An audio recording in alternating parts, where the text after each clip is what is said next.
안녕하십니까, 이진곤TV입니다. 논평 시작하겠습니다. 지난 시간에 이어서 미래통합당의 공천관리위원회 그리고 선거대책위원회에 대해서 말씀드릴까 합니다. 김형호 미래통합당 공천관리위원회 위원장이 13일 아침에 사퇴했습니다. 그 전날인 12일에 서울 강남 병선거구에 젊은 여성 벤처사업가 김미균 씨를 단수 공천했거든요. 그런데 이게 이제 뭐가 잘못됐습니다. 공천이 되자마자 사방에서 이 사람은 친문 활동을 한 사람이다 이렇게 항의가 빗발치는 바람에 불가피하게 이 사람은 이제 공천을 철회하게 됐습니다.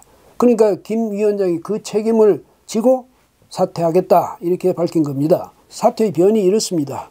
상품이 아무리 좋아도 고객이 사지 않으면 안 되는 것이다. 앞길이 창창한 인재를 부득이 철회해야 하는 입장에서 인간적인 도의가 아니라는 생각에 사직하기로 했다. 이렇게 말했습니다. 이분이요, 공관위원장 자리를 얼마나 가볍게 여겼으면 이런 식으로 결정합니까? 공천된 사람을 그 공천을 철회했다. 그 책임을 지고 위원장이 자리를 물러나야 되는 겁니까? 그 다음에요, 이 뭐 상품이 아무리 좋아도 아니 국회의원직이 상품입니까? 그 김형호 위원장은 자신이 국회의원을 상품으로서 했습니까? 상품으로서 국회의장을 지냈습니까? 이게 권위의식에서 비롯되는 발상이거든요.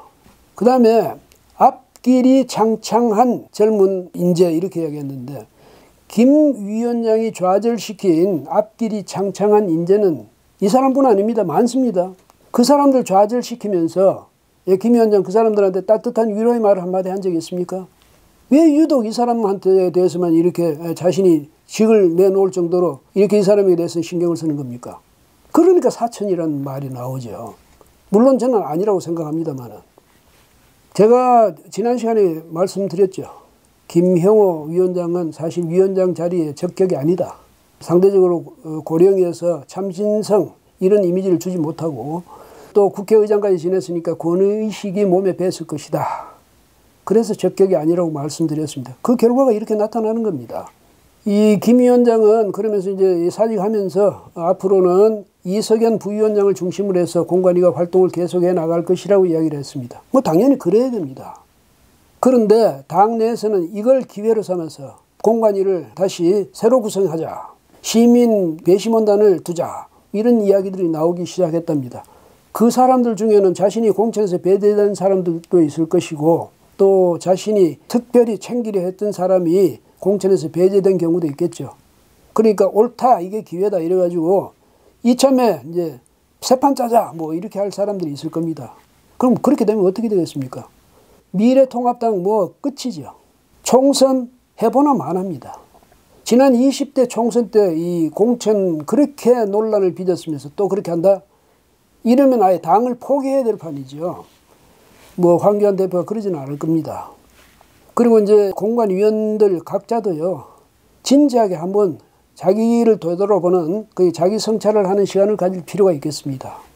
제가 꼭 말씀드리고 싶은 것은 지난해 초에 말이죠, 조직강화특별위원회 그 활동을 통해서 전국 253개 당협위원장들이 전부 이제 재정비가 되었습니다. 새로운 사람들, 물론 이제 그 전에 있었던 분들이 많이 이제 그 유임됐지만은 어쨌든 새로운 각오로 유임된 것 아니겠습니까?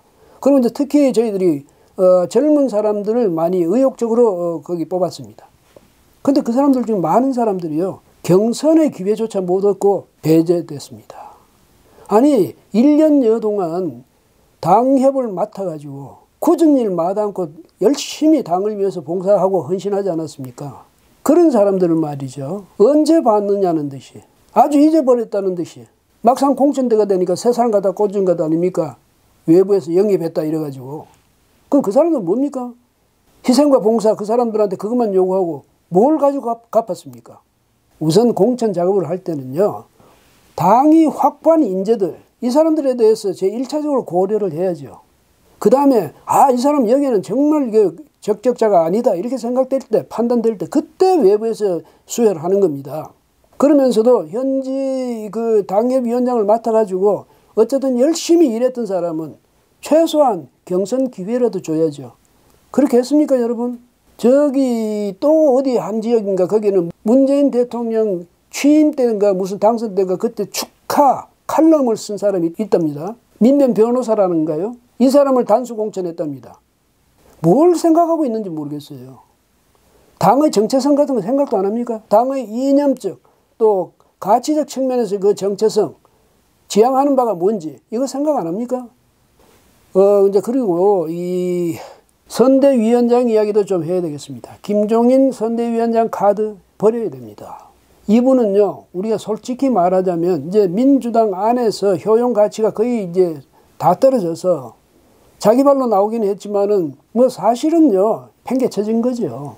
그런 분을 다시 뭐 재활용할 일이 있습니까? 아니, 당의 정체성 따져봤습니까? 황교안 대표. 미래통합당이 뭘 지향하는지, 어떤 가치를 지향하는지, 어떤 이념을 지향하는지, 그거 생각해 본 적이 있습니까? 이분이 그 지향성하고, 그 정체성하고 이분이 어울린다고 생각하십니까? 그리고 이제 이분이 만약에 영입되어 오면요, 틀림없이 당내에서 또 트러블 메이커가 될 겁니다. 왜? 공천권 하나 못 가진 그런 선대위원장이 무슨 힘을 발휘하겠습니까? 그러니까 자신의 영향력을 확대하고 또 조직 장악력을 확대하기 위해서는 어떻게 하겠습니까? 공천에 개입을 해야죠. 이미 뭐 끝난 공천이라도 이 사람은 안 된다, 빼라, 저 사람은 어떻게 하라, 이렇게 할 게 뻔하죠. 이미 그렇게 하고 있지 않습니까? 이분이 안 그럴 분이 아니죠. 그래서 괜히 당내에서 다시 또 분란의 소지를 만들기 전에 황 대표가 결심을 해야 됩니다. 당내에 인재가 왜 없습니까? 찾으면 있죠. 그리고 당내에서 정 인재가 없으면 자유우파 내에서 찾으면 얼마든지 있습니다. 꼭 무슨 원로여야 됩니까? 그거야말로 구시대적인 발상이죠. 참신한 사람 찾아서 이 선거를 이끌게 하십시오. 그러면 보다 역동적인 그런 선거대책위원회가 될 겁니다. 황 대표가 종로에서 당선되기 위해서라도 이 선대위 정말 쇄신해야 됩니다. 오늘은 여기까지 하겠습니다. 고맙습니다.